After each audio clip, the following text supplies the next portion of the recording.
Hello aspirant, welcome to back the UPSC Kurukshetra. Aspirant class 7 की geography NCERT continue करते हुए आज इसका चैप्टर नंबर 4 देखेंगे, जिसका नाम है वायु। तो हमें इसमें वायु के बारे में ढंग से पढ़ना है, वायु क्या है और ये क्यों है और वायु के प्रकार, ये सब इस चैप्टर में हमें पढ़ना है। और इससे पहले आपकी क्लासेस हो चुकी हैं, जैसे कि क्लास 6 ज्योग्राफी की और क्लास 7 की ज्योग्राफी अब फिलहाल आपकी चल रही है, हिस्ट्री सभी कंप्लीट है।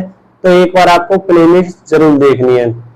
और यदि आपको ये दिक्कत होती है कि हम किताबें कौन सी पढ़े यूपीएससी के लिए, तो आपकी एनसीईआरटी भी ज्यादा नहीं होती है, स्टैंडर्ड भी ज्यादा नहीं होती है। तो एक बार प्लेलिस्ट में जाना और आप देख लेना। फ्री में नोट्स चाहते हो आप टेलीग्राम ज्वाइन कर लेना, वहां आपको सभी नोट्स मिल जाएंगे जितनी भी अब तक क्लास हुई है सभी के। तो चलो वायु चैप्टर नंबर 4 अपना स्टार्ट करते हैं और समझते हैं। और एक बात और, आप क्लास के साथ साथ ही नोट्स बना सकते हैं। अब आप छोटी क्लासों की तरह मत करो कि पहले समझो, जब नोट्स बनाएंगे माइंड से समझते रहो और हाथों से अपने नोट्स बनाते रहो। ठीक है, दोनों काम आप एक साथ बिल्कुल कर सकते हैं। वायु स्टार्ट कर लेते हैं, तो चलो देखते हैं। तो इसमें देख लेते हैं हम, हमारी पृथ्वी चारों ओर वायु की घनी चादरों से घिरी हुई है, जिसे वायुमंडल कहते हैं। ठीक है, तो पृथ्वी के चारों ओर, इससे पता चलता है कि पृथ्वी के चारों ओर वायु है और उसी को वायुमंडल कहते हैं। तो जिससे हम सांस लेने के लिए वायु प्रदान होती है, और जो सूर्य की किरणें होती हैं वो वायुमंडल हमारी रक्षा करता है। ठीक है, इमेजिन करो यदि हमारी पृथ्वी के चारों ओर वायुमंडल नहीं होता तो क्या होता। पहली बात, सूर्य की इतनी भीषण गर्मी पड़ती कि हम मनुष्य इस पृथ्वी पर रह ही नहीं पाते। कहीं आगे शब्दावली में पॉइंट दे रखा है आपको, मैंने आपको कहा है शब्दावली से भी आपको ज्यादा क्वेश्चन आ जाते हैं आपको। ठीक है, तो ये आपको जरूर ध्यान रखना है। जैसे कि कार्बन डाइऑक्साइड CO2 वायुमंडल में फैलकर पृथ्वी से विकिरित ऊष्मा को पृथ्वी पर रोककर ग्रीन हाउस गैस पैदा करती है। ठीक है, तो carbon dioxide green gas house पैदा करती है। ओके, तो ये पॉइंट आपको जरूर ध्यान रखना है। एंड आगे चलते फिर वायुमंडल के संगठन। तो इसमें सबसे पहले हमें ये आपको पहली बात आपको एक चित्र बनाना है, डायग्राम आपको सभी के बनाने। तो ऑक्सीजन 21% होती है, नाइट्रोजन 71%, आर्गन 93%, कार्बन डाई 0.3% और अन्य गैसें 4%। लगभग 100% गैसों में किसकी मात्रा सबसे अधिक, नाइट्रोजन की, फिर ऑक्सीजन की। मंडल में नाइट्रोजन होती है 78% होती है। मनुष्य के शरीर में 78 की 78% नाइट्रोजन जाती है, और वो छोड़ भी नाइट्रोजन को 78 के 78% देता है। ठीक है, उसमें से कुछ घटता बढ़ता नहीं है, क्योंकि मनुष्य की नाइट्रोजन किसी काम की नहीं है। ठीक है, तो शरीर भी उसको बिल्कुल यूज नहीं करता है, ऐसे ही बाहर जाने देता है। ओके, और ये भी आपको पॉइंट पता चल गया होगा कि जो हम सांस लेते हैं केवल उसमें ऑक्सीजन नहीं होती, सभी गैसों का मिश्रण होता है। ओके, तो यहाँ आपने पॉइंट को पढ़ते और आप नोट्स तुरंत बनाते चले। ठीक है, तो यहाँ दे रखा है नाइट्रोजन और ऑक्सीजन ऐसी गैस, दो गैस हैं जिसमें वायुमंडल का बड़ा भाग है। जैसे नाइट्रोजन 78%, ऑक्सीजन 21%। ठीक है, carbon dioxide, helium, ozone, argon व हाइड्रोजन कम मात्रा में पाई जाती है। अब यहाँ एक पॉइंट और दे रखा है, ये भी आपका बड़ा इंपॉर्टेंट है, कभी आपको पीटी में आ सकता है। तो नाइट्रोजन वायु में सबसे अधिक पाई जाने वाली गैस है।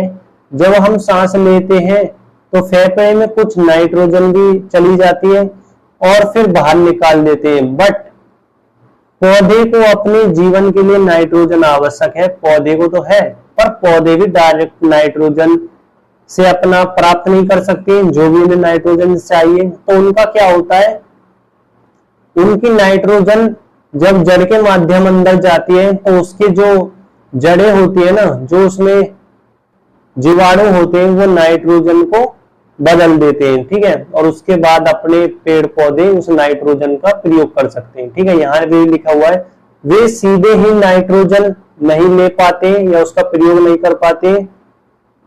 मृदा तथा कुछ पौधे की जड़ें में रहने वाले जीवाणु वायु से नाइट्रोजन लेकर इसका स्वरूप बदल देते हैं, जिससे पौधे इनका प्रयोग कर लेते हैं। ठीक है, तो ये पीटी का पॉइंट था, पीटी में आपका जरूर काम आ सकता है ऐसे ऐसे पॉइंट। और फिर यहां दे रखा है आपको यहाँ पॉइंट दे रखा, क्या आप जानते हैं जब गर्म हवा होती है तो फैलती है और हल्की होकर ऊपर उड़ जाती है, और ठंडी वायु सघन और भारी होती है जो नीचे बैठ जाती है। तो इस पॉइंट को आप समझना क्या है। जो वायु गर्म होगी, ठीक है, मान के चलो ये कमरा है, कमरे का एग्जांपल क्यों लिया, इससे आपका एक पॉइंट और क्लियर होगा, आगे एक फैक्ट है वो भी आपका क्लियर हो जाएगा। ठीक है, तो यहाँ ये गर्म हवा होगी, ठीक, तो ये गर्म हवा अब हल्की हो गई तो ये चली जाएगी ऊपर, ठीक है।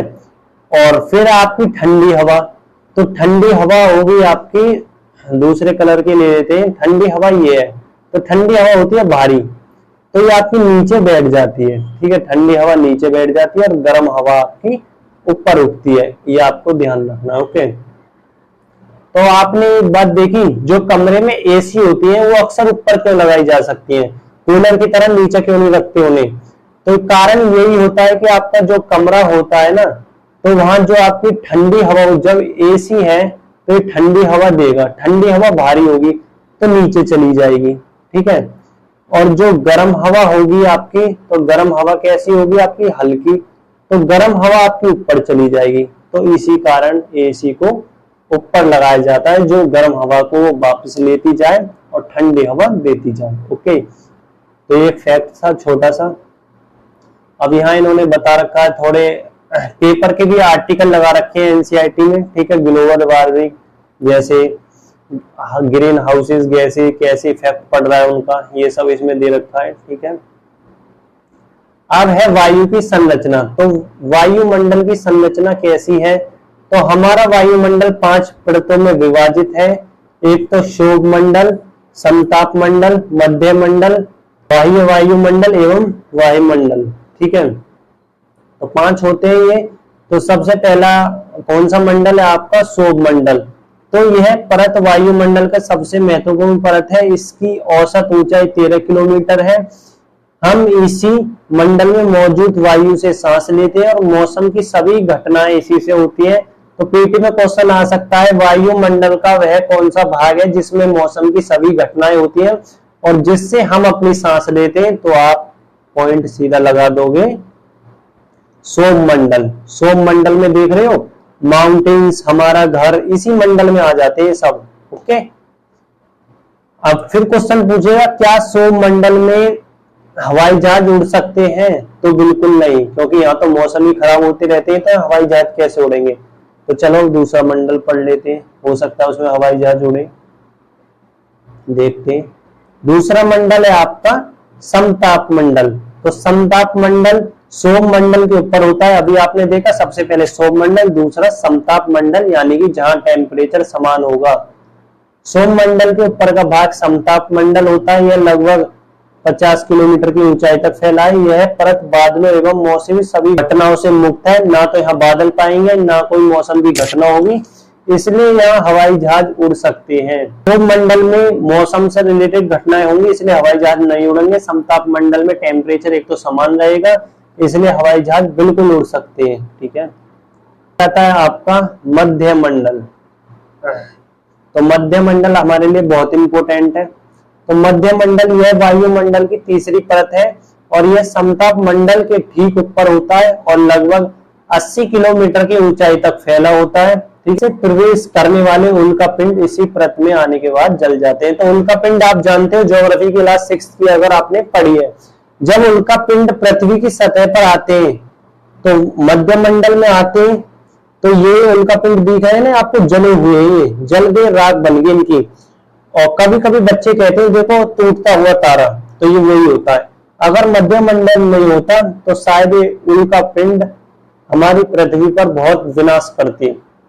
अब आ जाता है आपका बाह्य वायुमंडल, तो इसमें क्या है, तो बाह्य वायुमंडल में अधिक ऊंचाई के साथ टेम्परेचर भी अधिक तीव्र से बढ़ता है और आयन मंडल इस परत का भाग होता है और यह 80 से 400 किलोमीटर तक फैला होता है और रेडियो को संचार यही से होता है। ठीक है, तो सैटेलाइट ये मतलब मान के चलो सैटेलाइट हमारी यही है, ठीक है, और रेडियो तरंग भी वहीं से होती है। ठीक है, और फिर आपका वही मंडल। तो वायु की सबसे ऊपरी परत को वायुमंडल के नाम से जाना जाता है। यह वायु की पतली परत होती है और हल्की होती है, जैसे क्योंकि हीलियम एवं हाइड्रोजन गैस अंतरिक्ष में तैरती रहती है। तो ये भी पता चल गया अंतरिक्ष में कौन सी गैस तैरती है, हीलियम हाइड्रोजन। ठीक है, सबसे हल्की गैस होती है, समझ लेते हैं। सबसे पहले सौरमंडल, तो यानी कि यहाँ वायुमंडल जिससे हम सांस लेते हैं वो वाले मंडल होगा। ठीक है, हमारे घर ये सब होंगे यहाँ। फिर है समताप मंडल, मौसम बिल्कुल साफ होगा और ओजोन वगैरह भी यही मिलेगी, हवाई जहाज उड़ सकता है। मध्य मंडल, मिडल मंडल है ये। ठीक है, तो यहाँ जो हमारे उल्का आएंगे ये अंतरिक्ष से, वो यहाँ जल जाते हैं। ठीक है, और फिर आपका वायुमंडल, यहाँ की रेडियो एक्टिविटी होती है। ठीक है, संचार होता है। और फिर आपका वायुमंडल जो कि उसमें हाइड्रोजन हीलियम गैस पाई जाती है, सबसे हल्का। तो 5 होते हैं, आपको ध्यान रखना है और इनका क्रम आपको ऐसे ध्यान रखना है। ओके, तो चलो ये आपके क्लियर हो गए। नोट्स पॉइंट अपने करते रहे, बिल्कुल इंपोर्टेंट होते हैं। तो यहां दे रखा है अब आपका मौसम। मौसम क्या होता है? पहली बात, मौसम आपका तुरंत ही बदल जाता है। ठीक है, मौसम बदलने में आपको बिल्कुल भी टाइम नहीं लगता। ठीक है, पर जो आप जलवायु होती है ना, ये तुरंत नहीं बदलती।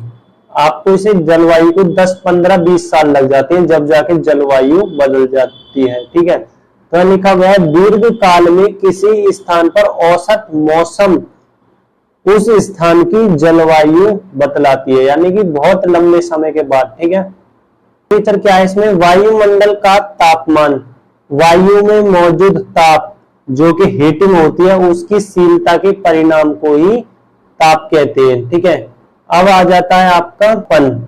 आत्मन क्या है? महत्वपूर्ण कारक है। ठीक है, सूर्य से आने वाली ऊर्जा जिसे पृथ्वी रोक लेती है उसे आपतन कहते हैं। ठीक है, अब ये आपका हो गया। ठीक है, तो यहाँ थोड़ा दे रखा, तापमापी टेम्परेचर नापते हैं, वायु तापमापी से वायु वगैरह की मात्रा को नापते हैं।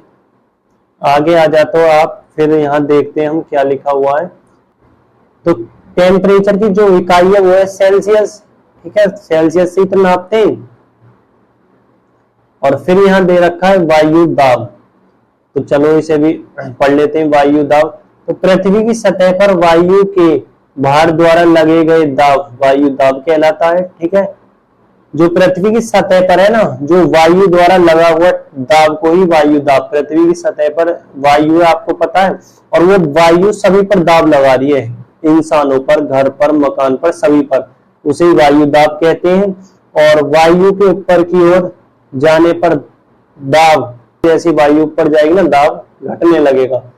समुद्री स्तर पर वायु दाब सबसे अधिक होता है। ओके, और अधिक तापमान वाले, क्योंकि समुद्री स्तर पर नीचे जाते जाते हैं वायु दाब भी बढ़ता जाता है।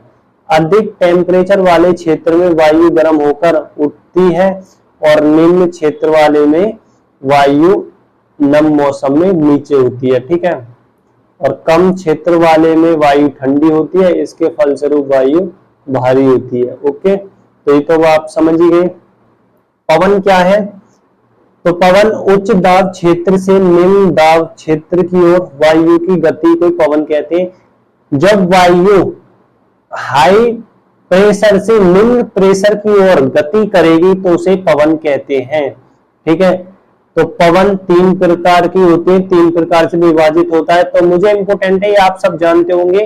पवन आप पैराग्राफ में लिख दोगे, वायु के हाई टेम्परेचर से निम्न टेम्परेचर की ओर जाने को पवन कहते हैं। पवन के 3 प्रकार, ऐसे डायग्राम बनाना, आप अपना लिखना। एक कौन सी? स्थायी पवने। ठीक, पहली कौन सी आपकी? स्थायी पवने। तीनों को समझ, स्थायी पवने, या फिर इन्हें व्यापारिक पश्चिमी एवं पूर्वी पवने को ही स्थायी पवने कहते हैं, यानी कि पश्चिम एवं पूर्वी। तो पश्चिम जो हवाएं हो गई आपकी, पूर्वी पवने हो गई, उन्हीं को ही व्यापारिक पवने कहते हैं। और वर्ष भर लगातार निश्चित दिशा में चलती है। ठीक है, इनकी साल भर निश्चित दिशा होती है।